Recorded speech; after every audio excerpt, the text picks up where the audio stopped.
Hello everybody and welcome back, it's me, Shweebe, and welcome to Meeting in the Flesh. This is a horror romance visual novel I came across on itch.io, and it piqued my interest with the art alone, and the story is we play as this person named Phil, who lives in a very strange sort of city, and we come across 3 suitors. So we're going to try and date all 3 of them and just see how things unfold from there. After years of waking up at the same time every day, I've grown far too accustomed to it. I'm awake even before my alarm beetle goes off. Alarm beetle? Is that like a summer cicada of sorts? Because those things are loud. The air outside must still be cold from the rain last night. The room feels a little chilly, and there's the strong compulsion to stay curled up in my blanket. My bed is enticingly warm after all, so I decide to remain still until it's absolutely necessary for me to rise. Keeping my eyes closed, I consider what to wear today. I can totally relate to that. If I'm just warm and comfy in my blankets, I just want to stay in there all day until I absolutely have to. The weather today is supposed to be cloudy. Wearing an extra cloak might not be a bad idea, just one of the lighter ones. Is that our alarm beetle? Yep, starts chirping, and I lay a hand on it before its first trill is over, gently silencing it. I crack my eyes open to squint at the light gently filtering into my room. Get up one more minute. Okay, let's go ahead and get up. I better get up. Alright, let's get going. I crawl out of bed and begin my usual morning routine. It's become such a deeply ingrained habit that I hardly need to think about what I'm doing. For me, it's get up and groggily go find my way to the coffee machine and at least get 1 cup, and then I baby that for about half the day. I splash my face with water first and wipe off any pus that's accumulated overnight. Pus? I have questions as to why that's even a problem. What exactly is Vil? Toweling my face off, I return to open the windows and air out the place. The atmosphere outside is crisp from last night's rain. The ground's still a little moist, and there's a pleasant miasma that stings at the nose. Poking my head out the window, I take a few deep breaths to chase off the last tendrils of sleep before withdrawing back inside and making my bed. I find my way to my table to retrieve my usual breakfast. A block of salt and a cup of water. What are we? Some people go without eating in the morning, or only drink water, but I found it hard to last the morning without some salt. The crystals crunch between my teeth as I look for a cloak of appropriate thickness. The cloak I'm looking for turns out to be abandoned in a corner, and I swallow a mouthful of salt as I pull it on. A mouthful of salt! What are we? I can't even just like a little, pinch of it on my tongue is too much. What? The salt burns down the full length of my throat, and I wash it down with water. I wish it down with water, too. Wish the flavor would go already. That done, I smooth my hands down the front of my cloak to brush off any stray salt crystals and to make sure there aren't any unsightly wrinkles. I want to look presentable. Even if I'm just a delivery agent, I still want to look good for my clients. My entire routine doesn't take more than 15 minutes. I've streamlined it well over the years. I glance outside as I close my window. The streets outside are still mostly quiet, with only a few people bustling about. The owner of the corner store is quietly sweeping the streets, the rhythmic scratch of brush bristles against the damp dirt echoing down the block. A few crows linger on a nearby roof, muttering to themselves. They seem a bit more excited than usual. My room falls quiet when I close the window. As I leave, I lock the door and jostle it 1, 2, 3 times to make sure it's secure. I am a little anal about that too when I lock my door, just to make sure it's actually locked because I can't see the lock on the other side. Then I head down the street. Oh, this is very pretty. The crows bellow at me when I walk past them, and I glance up to give them a smile. They remember people's faces, so it's best to stay on their good side if possible. Past them, the sky is a deeper green than it usually is. I squint and shield my eyes as I look up at the suns. That's right. I've forgotten. The eclipse is in 2 days. Oh. So it's another planet, I'm assuming. Possibly. The primary sun looms largest overhead, but its smaller brothers don't lag far behind, the 3 forming a lopsided triangle. Oh, okay. So kind of like the sun, or no, the moons, rather, in Skyrim, because there's like 2 or 3 of them in there, and I've always thought that was pretty cool. The moon lingers lower down, closer to the horizon, like a pale paper cutout laid against the sky. It's normal for them to be scattered like this, but in 2 days, for just a few moments, they'll all align. The 3 suns will all overlapping at one point in the sky, blocked from our view by one of our 2 moons. An absolute solar eclipse. Oh, so they have 3 suns and 2 moons. Holy crap. How big is that? That's going to be a big planet. It has to be, right? Maybe? I said bug person. Augury? Agary? Agary? Excited about the eclipse coming up? I give a slight jump when a voice chirps from right behind me. I whirl around so quickly I almost end up entangled in my own cloak. Whoa, didn't mean to scare you there. Sorry about that. No, it's alright. I was just thinking about things. One of my neighbors, Agary, from just down the block. She looks more jittery than usual, a string of saliva dribbling down from her mandibles, as she also casts her gaze upwards towards the sky. Oh, it's so exciting, isn't it? Just 2 more days and it'll be the eclipse. Are you thinking of doing anything special on that day, sweetie? I smile and shake my head. Nothing in particular, just looking forward to seeing it. Oh, that's also fine, but you should really think hard, just in case there is something special you want to do on that day. Well, an absolute solar eclipse only occurs once every century or so, a rare event. I squint up at the sky.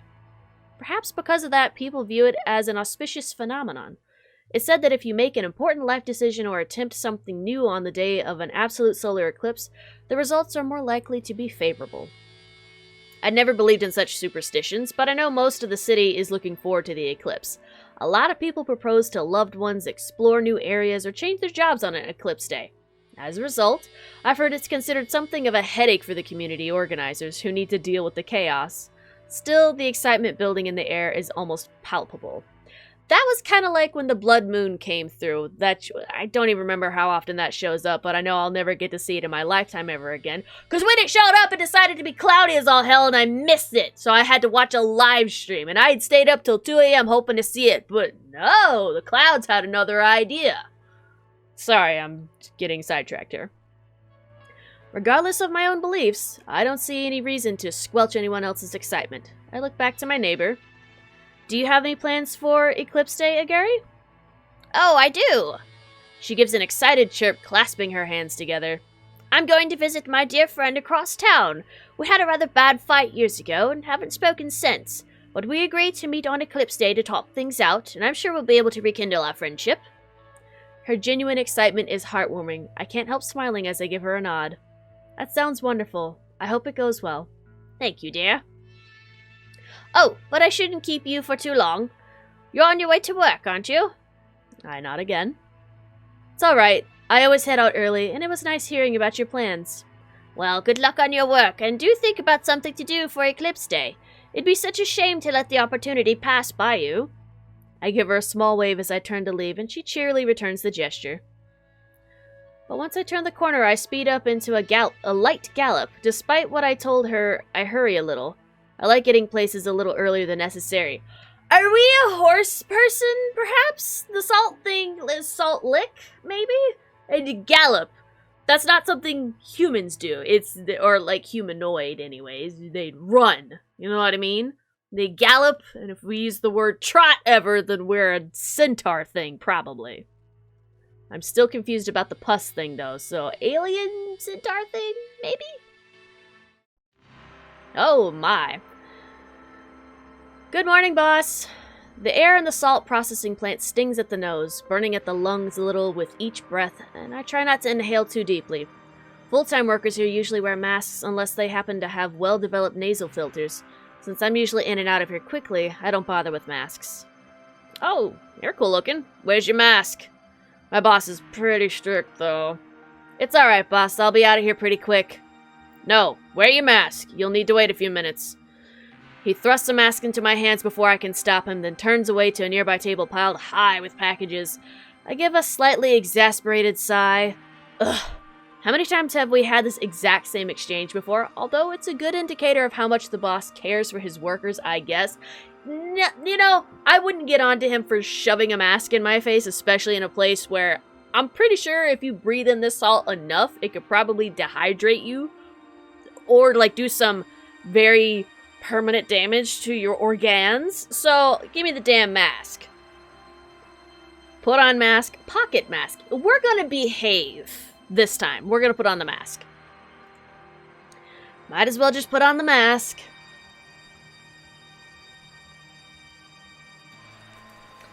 It's a little uncomfortable, especially where the filter brushes against the raw sections of my face, but it does immediately make breathing easier. The raw sections of my face. What is that implying? What are we? As I adjust the mask strings, I take a cursory glance around the factory. It's a familiar sight, but its internal workings are always fascinating to watch. A chute at the far end of the room belches out spurts of salt crystals, spilling them into a huge vat. The steady hum of grinding and crunching sometimes seeps through the chute, like the sounds of many small bones being chewed up. On the other side of that chute is the machine that processes the raw salt, breaking up any larger rocks into these smaller crystals. The ground-up salt needs to be processed further, though. The grinding process doesn't get rid of any insects, rocks, or hair clumps that might be present in the raw salt rocks. Why would there be hair clumps in there? I don't want to know. I don't want to know. Workers carry huge buckets of this unprocessed salt to the smaller vats that dot the cavernous room. These vats are constantly stirred with long poles, pressing the salt crystals through filters that will catch any unwanted material. The filters quickly clog up with hair and insect wings and need to be swapped out frequently. I almost said carnivorous room. Yeah. We'll stop with that train of thought right there now. One vat has a worker carefully adding an enormous bucket of flavoring to it. The scent of honey comes wafting through the air, and I inhale deeply. The sweet slick of honey contrasts beautifully to the familiar crisp sting of salt. Honey salt must be delicious. Maybe I'll get to splurge on it someday. But in order to do that, I need to work. So, what's my quota look like today? My voice comes out a little muffled past the mask. A little more than usual. I step to the table to help the boss load packages into a cloth bundle. Each package is a block of salt wrapped tight in a piece of fabric. The fabric protects the salt from any moisture while it's in transit and also catches any pieces that might crumble off. Most of the bundles are wrapped in cheap tan fabric. Those are packages of normal salt. But there are a few packages wrapped in red or yellow cloth, and even fewer wrapped in white cloth. The white ones are mercury, right? The boss grunts in an affirmative. Mercury salt is such a rare treat that I don't deliver it often. That looks like more honey and punishment salt than usual, too. What is punishment salt? I don't want to know. I don't want to know. I already have a feeling I'm going to wind up with questions that I don't want the answers to. People getting excited about the eclipse, treating themselves. Right, of course. Makes sense. The boss counts the packages one last time before tying the bundle shut and handing it over to me. There's the rustle of fabric and the crackle of loose salt crystals bumping into each other with each movement. The package weighing heavily in my hands. I tie the fabric tight over one shoulder so the bundle won't come loose or jostle around too much while I'm running. And here's the route. He hands me a scrap of paper with just a few notes jotted on it. I've long since memorized my route, and the paper only notes any exceptions. Who doesn't need salt today? Who's getting special salt instead of the usual? Who's getting more packages than normal? Usually, I don't even need this cheat sheet, but there are a lot of exceptions today. It really does seem like everyone's changing things up in preparation for the eclipse. All the more reason to avoid making mistakes. I'd hate to deliver people the wrong salt and put a damper on their mood. Got it! Pocketing the note, I give the bundle one last tug with my hand to make sure it's in place before turning towards the door. Right before I push the door open, I remember to take my mask and hand it back to the boss. He gives a snort, and as he takes it back, waving a hand to shoo me out on my way, as the heavy door lumbers shut, I hear him call out gruffly, "Take care!" I mean, he's professional, and he at least does show that he cares, at least for the safety of his workers, so that much is good. Just a tiny sliver of the plant's interior is visible past the closing door, and I give him a wave of the hand before turning back towards the street. Alright, time to begin my route. I've been delivering salt for years now, though I was uncertain when an acquaintance first suggested the job to me. I've really warmed up to it since then. The workload is consistent and predictable. My boss is nice, if a little gruff, and the neighborhoods I deliver to are full of friendly people. Oh, it's a gator dude! No, that's cool. Hey, starting on your route for today? Yep, have a good morning. You too. I love the art for this. It's really cool. My hind claws... My hind claws? What are we? My hind claws dig a little into the ground, kicking up small clumps of dirt with each step. I quickly fall into a comfortable galloping gait as I take a hard left outside the salt processing plant and start heading down the street. Huge slabs of buildings loom overhead on both sides. This block doesn't have many residents as it's mostly factories. I pass by those quickly, no deliveries to make just yet. Okay, so apparently everybody eats salt. This is just a staple diet for everybody here. But we've got pus, a raw face, and hind claws, and we gallop. Maybe not so much a horse thing anymore. Maybe it's something else. I'm so curious. But I do have one delivery to make at the corner up ahead. The building at the very end of the block is smaller. Its outer walls off-white instead of a murky beige. It's not very tall either, but it does have an awesome structure sprouting from its top. A giant tower clawing up towards the sky, made of bone and coated with smooth flesh. Ew! An enormous pair of antennae protrude from the tip of the tower. They're chitinous shells, gleaming faintly in the sunlight. I probably butchered that word, but we'll just keep going. They whip back and forth at random intervals, as if raking through the air. The numerous eyeballs at the antennae's base also blink frequently, their irises swiveling about to survey their surroundings. One of them whirls around to look me over when I approach, and I give it a small wave. Are we in Cthulhu's domain? Is this what this is? This what I'm understanding right now? I've got questions. The front entrance to the building has a small sign carved into it. The sign reads, Community Overlook Center. I open the door and enter. I rhymed, hee. The office's interior is much cozier, the air clean and warm. There are a few desks littered with papers, workers busily reading over their contents and filling out other forms. This place always looks busy when I come by. Never hectic, though. Despite the steady bustle of productivity, things always seem in control. Not that I know these workers very well. I do wave to a vaguely familiar face, but head straight to the far corner where the tower control pod sits. The pod's nerves crawl up the walls like a giant spiderweb, thick cables of flesh burrowing into the smooth rock surface. The pod itself is a giant oblong shape, coated in flesh and pulsing gently. The eyeballs embedded in its surface flicker about more languidly, a few of them fixing on me as I approach, though they close wetly after a few moments of staring. They probably don't want to get squished when the pod opens. Am I to assume it's this thing over here? What is this? There's the loud squelch of fluid, slick flesh when the pod splits open at the center, its two halves neatly sliding apart like a beetle's carapace. A wall of hot, damp air bursts outward as the pod opens. The interior of the pod is oozing with fluid, drips of it spilling out to dot the floor. A thick coating of it obscures the shape of the person sitting inside until he sits up and stretches his arms. Fluid comes sloughing off in sheets, spilling back into the pod's interior as he rises to his feet. There's two wet plops of suction as he detaches the pod's nerves cables attached to his temples. Hi, Yastol. Yastol towers over me when he straightens up to his full height, the bones of his feet clacking gracefully on the floor when he steps out of the pod. He's a bug, I guess? An alien bug? I don't know. He's kind of neat looking. Interesting. Good morning, Vil. He always talks gently, his voice low. It's a little hard making out what he's saying if the office is ever really busy, but it does make him sound very reassuring, especially when he smiles a little. Diligent as ever, I see. Yastol leads the way to a table nearby. It's far enough from the pod that there isn't any danger of fluid splashback, which is good. Salt doesn't hold up well to anything wet, and I have a lot of salt to drop off here. My bundle's heavy from the day's worth of salt, and I'm looking forward to lightening it significantly. I start undoing the fabric, not to put the bundle down on the table. How are things looking today? He gives a small sigh at that, just a warm puff of air that escapes past chitinous lips. I haven't spotted any real troublemakers, but there's certainly a buzz in the air.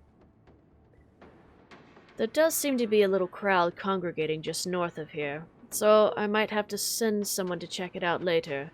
Hopefully it's just a friendly gathering, so I can leave it be. I'd hate to have to get anyone in trouble just before the eclipse. That's a good point, because when there are mass gatherings, even if it's something overexciting, sometimes too much excitement can lead to very crazy, chaotic things happening. So we can either suggest action, nod sympathetically, agree with leniency. I wouldn't really suggest a whole lot of action, or maybe not. Maybe just nod sympathetically. I feel like, I understand, you know what I mean? Let's nod sympathetically. I don't fully understand Ystol's job, so all I can do is offer sympathy. It sounds like he's a guard dog of sorts. But this is just one of many choices. It does sound like the situation could go either way. Hopefully it won't cause too much trouble for you, no matter the outcome. Thanks, Phil. It should be alright. I'll just keep a few eyes on them for a while. Ystol's job seems busy at the best of times, and I can imagine it only grows more difficult during times of excitement, like around the eclipse. There aren't very many people who can handle the pressure of being the town's overlook, especially since the overlook pod is apparently a strain to operate. Quite physically, apparently. He has to attach himself to the eyeball ball sack thing in the back. But Ystol's been loved by everyone since he took the job. Highly attentive and quick to respond, he's been key in maintaining the town's peace because he's able to spot troublemakers so quickly and sends officials to stop them before too much damage is done. It's done a lot to discourage crime. That on top of being an all-around nice guy. The fabric finally comes undone and I settle it on the table before digging through my pocket for the note. Alright, it says here that you need 24 packets of salt today, correct? Correct. 24 then. Ystol doesn't eat the 24 packets of salt for himself, of course. As the community overlook, he's also in charge of keeping an eye out for people who are ill or injured, or have fallen on hard times. Anyone who might have difficulty procuring their own salt. These 24 packets will be distributed to such people. That's a little more than usual, right? Is the eclipse causing any trouble? I lay out the salt packets in stacks of 4. In a sense. Ystol gives a slightly sheepish laugh. It's not trouble, but I wanted to ensure that people aren't struggling for salt during a time as joyous as the eclipse. I'll be giving out a little extra to people who are having a hard time. My heart warms with admiration. That's really nice of you. I'm sure they'll really appreciate it. 6 stacks of 4, 24 packets of salt lay neatly on the table, and I make sure Ystol's given it an approving nod before tying my bundle back over my shoulder. Speaking of the eclipse, do you have any plans? Everyone's so excited about the eclipse. I shake my head. Not really. I might go out to watch it, I guess. Ystol laughs gently. He has a raspy laugh in contrast to his lilting voice. You sound awfully unimpressed by the eclipse. I guess I'm just pretty satisfied with where I am right now. I know the eclipse is supposed to be good luck if you're making any big decisions. I don't really have any decisions to make. I shift the bundle on my shoulder and it comes out like a shrug. Maybe if I try taking a different route on my delivery that day, I'll find a shortcut. That would be nice. It would make your life a little easier, I suppose. Do you have any plans? There's a pause. He still looks thoughtful, a finger tapping at his chin, before his lips curve in a smile. I might. I'm still deciding. But you know, Vil. Ystol reaches out to touch my shoulder. Despite the hard bones of his fingers, the gesture is soft and comforting. Squeezing just briefly before giving a tender pat and then pulling away. The eclipse is really a special time, not just because of the eclipse itself, but because everyone is so excited and happy. I don't think it would be a bad idea to take advantage of that unique energy in the air. I give a small smile. Alright. I'll give it some thought. Ystol sees me off. Is it alright for you to leave your pod for so long? It's alright for a few minutes. Taking short breaks helps keep my mind clear. Don't work yourself too hard. Even if everyone's depending on you, you shouldn't run yourself ragged. Thanks. You too. I grin. Don't worry. You helped me a lot by taking so much salt off my hands. My route's always easier after I visited you. Ystol rasps out a laugh. Well, I'm glad I could be of help to you. Though I should be the one thanking you for your work all the time. Alright, I'll see you later, Ystol. Take care, Vil. Ystol waves as I start off at a light jog. I wave back. The overlook tower is docile without him in the cockpit, the towering antennae and mound of flesh just barely quivering. It's strange to see it so calm, which says a lot about how much I've grown used to Ystall's constant presence keeping an eye on the city. He's a good guy. I hope he gets a day off sometime. He could probably use it. It only takes me a few paces to hit my stride, my posture lowering as I transition into my usual gallop. So I wonder if on a norm, if we're just in like a calm walk, we're bipedal, but then when we're full-on galloping, we crouch down to all fours. And I do like Ystall. He's very handsome. In a alien bug type thing. I don't really know what he is. He's cute. There, I've said it! He's cute, okay? With that big delivery out of the way, the rest of the route is smaller deliveries. No problem. Oh, aren't you interesting? Here you go. Thanks. Quick as ever, aren't you? Just trying to be on time. Have a nice day. You too, Vil. Interesting. Most deliveries go quickly, just 1 or 2 salt packets to drop off along with a brief greeting. For people who aren't at home, I have to drop their salt into the usual delivery box out in front of their door. It's nicer doing personal delivery since I like saying a brief hello to my clients. But it can't be helped. Everyone has things to do. Whoa. Interesting. Lobu. Thanks, Vil. Honey salt, huh? Planning on doing something special for the eclipse? Yep. Thinking of throwing a bit of a party. Nice. Glad I could get your salt to you safely then. I appreciate it. You be careful out on your route now, you hear? Will do. Everyone seems happy. It's nice. It's a nice day. Until a meteor comes out of nowhere. No, I'm just kidding. I don't think it'll take that kind of a turn, but still. I like it when a community can get together and just celebrate something. I really don't care what it is, but so long as it's peaceful and everybody's having a good time, that, like, uplifting mood, it clearly affects everybody. Know what I mean? I love that kind of stuff. My next delivery is a few blocks away, but I can cut through the park. The ground's a little wetter here, the dirt's solid beneath my feet instead of kicking up into little puffs. My claws dig small grooves with each step, no doubt leaving a little line of tick marks to signal where I've been. They'll probably be trampled flat during the day, only to repeat the next day. The paths in the park are flanked by trees, their gnarled branches reaching haphazardly up and outwards, as if they're also looking forward to the eclipse. Small insects lay nestled in the bark, their wings shimmering like water droplets each time they flit around. A few of them chitter at each other, set to the backdrop of crows shouting. Somewhere further away, there's the quiet drone of some sort of factory belching long streamers of smoke. It's nice here. The atmosphere is great. I really like getting to cut through the park. I'm so distracted that I don't hear the sound of footsteps approaching me. Rapidly. Vil! Oh, God! It's, a werewolf of sorts? A boisterous pillar of fur and energy comes bursting out of the foliage directly to my right. I jump almost 2 feet in the air. Hey, Vil! Bratton stinks of sweat and dirt, his fur's matted dark in spots, plastered out in strange directions from dried fluids, and there's a glob of something fleshy stuck to his jaw. Gross. Hey, Bratton, been out all night? Yeah. Just as I suspected. We were exploring our westward since we smelled a lot of salt. Haven't found anything yet, though. I'm sure you'll find it soon. You guys are really good at your jobs. Bratton beams at me, tail wagging side to side and knocking around some innocent sapling's branches. Bratton works as a salt scout. Salt scouts search the flesh fields outside the city in search of raw salt pools. Flesh fields? This has to be some kind of Cthulhian thing. I'm already understanding that it's not Earth, it's some other planet, but your flesh fields, and then the pods and the eyeballs. Cthulhu's written all over this. These pools are where we harvest the raw salt for processing at the plant, then distributing out to people. An important job, in other words. Salt scouts depend on their sense of smell or sensitivity to changes in the air to seek out the signature sting of salt. So apparently, many of them don't mind working during the night when visibility is poor. It's not unusual to see a salt scout heading home in the morning, dirty from a long night of exploring.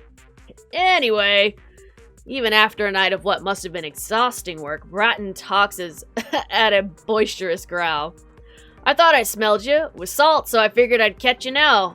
If I pick up my salt from you here, it'll make your route a little easier, right? The smile tugs at my face. Bratton looks terribly proud of this innovative thought.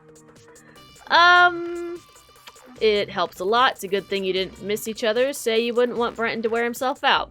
Sure, it helps out a lot. There's no way I can squelch that sort of enthusiasm. Thanks, it helps a lot.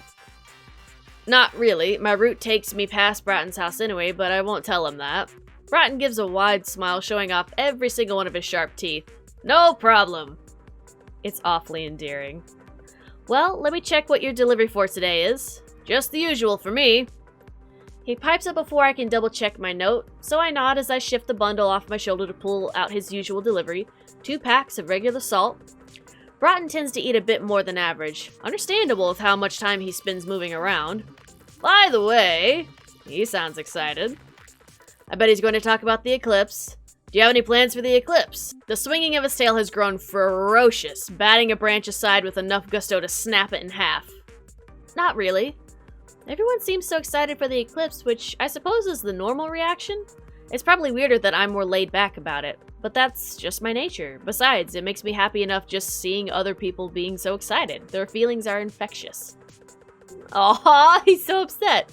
Aw, really? Come on, you should live a little. Oh, God. Bratton's enormous paw claps on my back, making me stumble forward a step. 1 or 2 salt packets spill from my bundle, but he catches them before they hit the ground. Thank God he's got quick reflexes, right? Whoops! Sorry about that. It's alright. I put those packets away and managed to extract 2 packets of regular salt in the process. Here you go. The usual for you. Thanks, Phil. For a moment, Bratton sounds like he's about to add something, but stops himself. I don't prod, just readjusting my bundle. Sure enough, he shifts his weight from one foot to the other for a few moments, and a nervous fidget before speaking up again. Hey, you should really consider doing something for the eclipse. Well, it's not that I'm against doing anything, but I guess I just don't have any plans. So you'd be up for doing something adventurous? Bratton blurts that out loudly enough to startle off a crow overhead and can't help being curious. Maybe? Cool! There's a pause before he hurries to add, not that I have anything planned or anything, I was just asking. What you never know what might come up is what I'm saying. I have to fight back a grin. Bratton isn't good at being subtle. I guess you're right. Knowing Bratton, maybe he'll teach me about some hidden location to view the eclipse from. He knows this area like the back of his hand, thanks to his job. This shortcut through the park is also something he taught me about, so I'd actually be pretty happy if he taught me about a strange new location to visit during the eclipse. Might be a nice change of pace. Yeah, breaking the monotony of, your daily routine can be that little thing that you need to have, that little spark added back to your life. Anyway, I'll let you get back to your job. Bratton's stifling a yawn as he says that even his endless energy must be running low after working all night. Sure, you should get some rest. Will do. There's no warning before Bratton leans in to lick my face. Ah! Yeah! No! No licking of the face! Yeah! His tongue dragging all the way up from my chin to my brow, leaving a sticky trail of drool and a very moist sign of affection. No! Bad dog! You good on your job, and I'll see you tomorrow. And with that, Bratton's on his way. Yeah. No. I wave as Bratton makes his loud exit, crashing his way through some defenseless bushes and leaving a trail of trampled ground in his wake. He waves back as he turns a corner around a prickly bush up ahead that vanishes from view. It's only then that I raise a hand to my face, considering wiping away the damp tracks lingering on my face.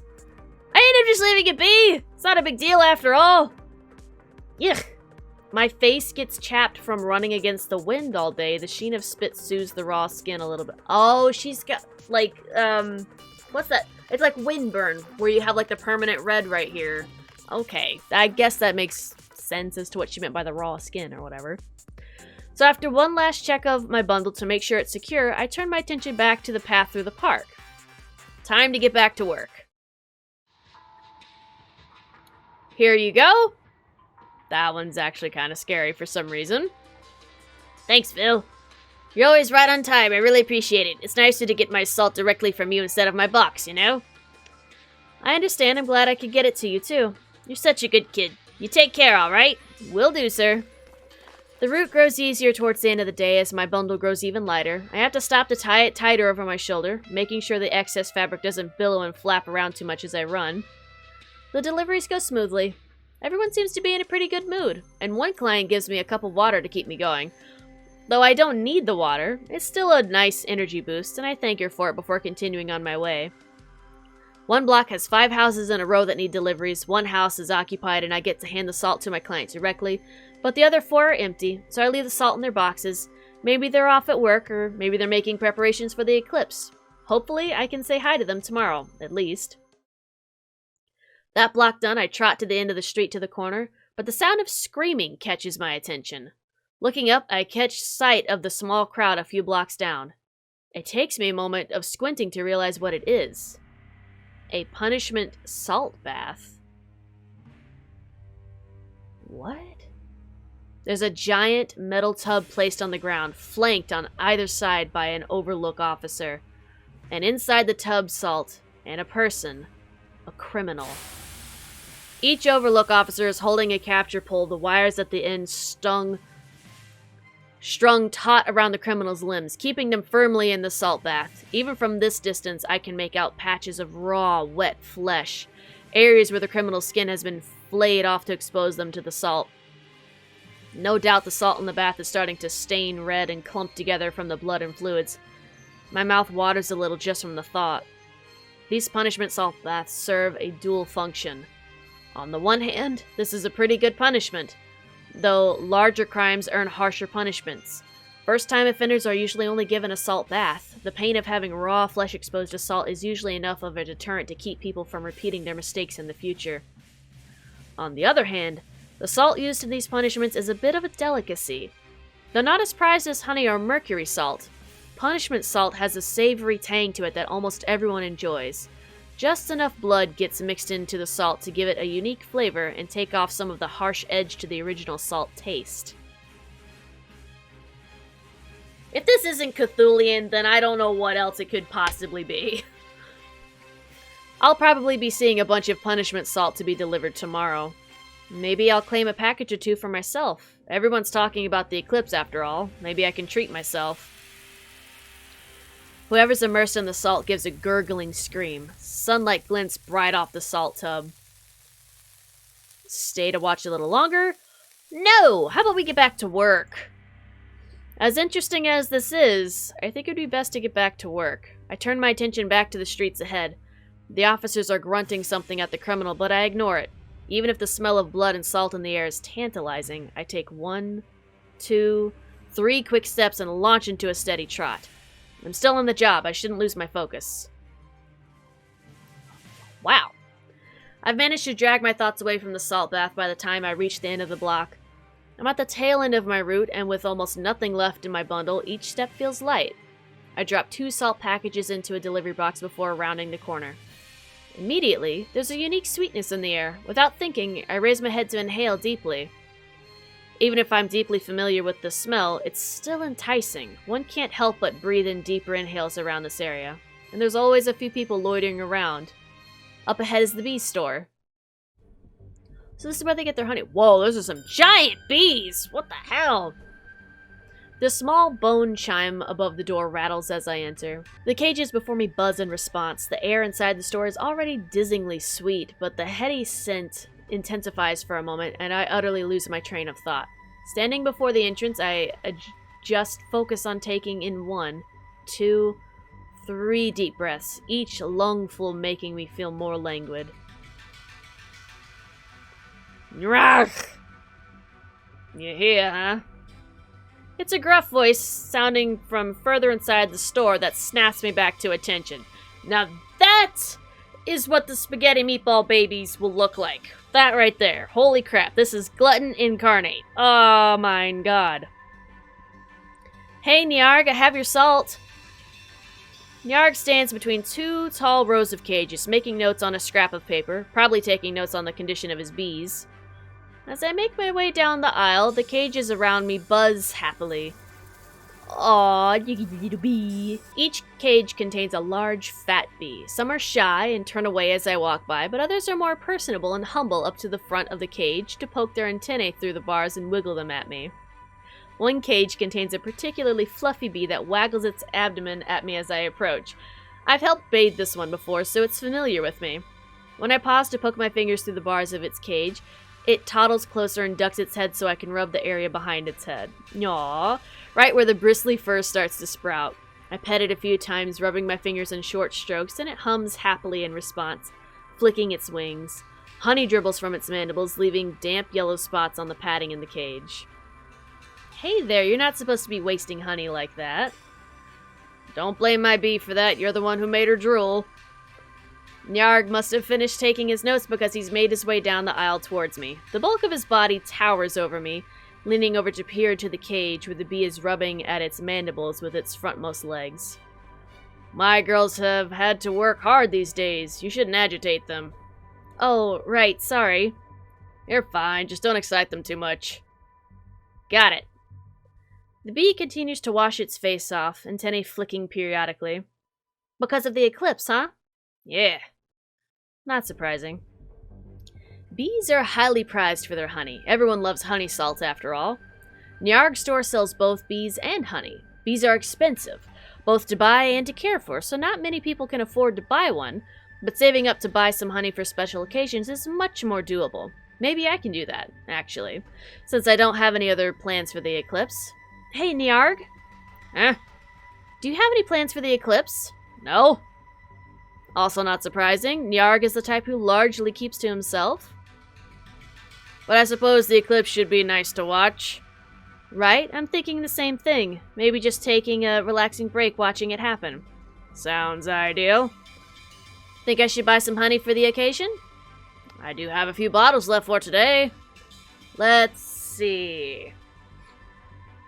Say you're considering buying some, ask to put a bottle on hold, jokingly ask if you can work for a discount. Oh, how about we'll just say we're considering buying some, because I want to know what the other... We have like one more day to go through and then the eclipse, I think.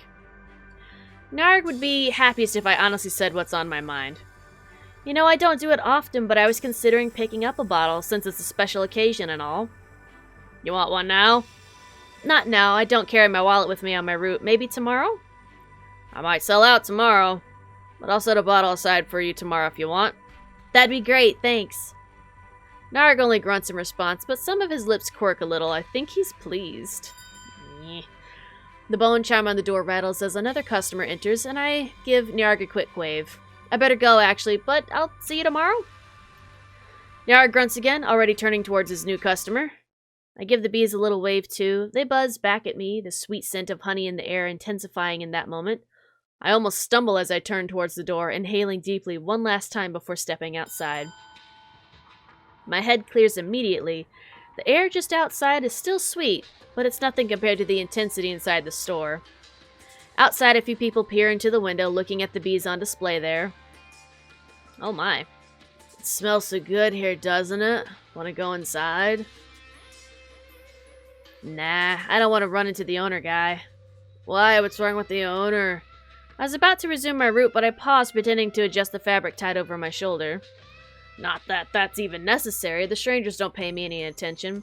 I heard he doesn't eat much salt. So what?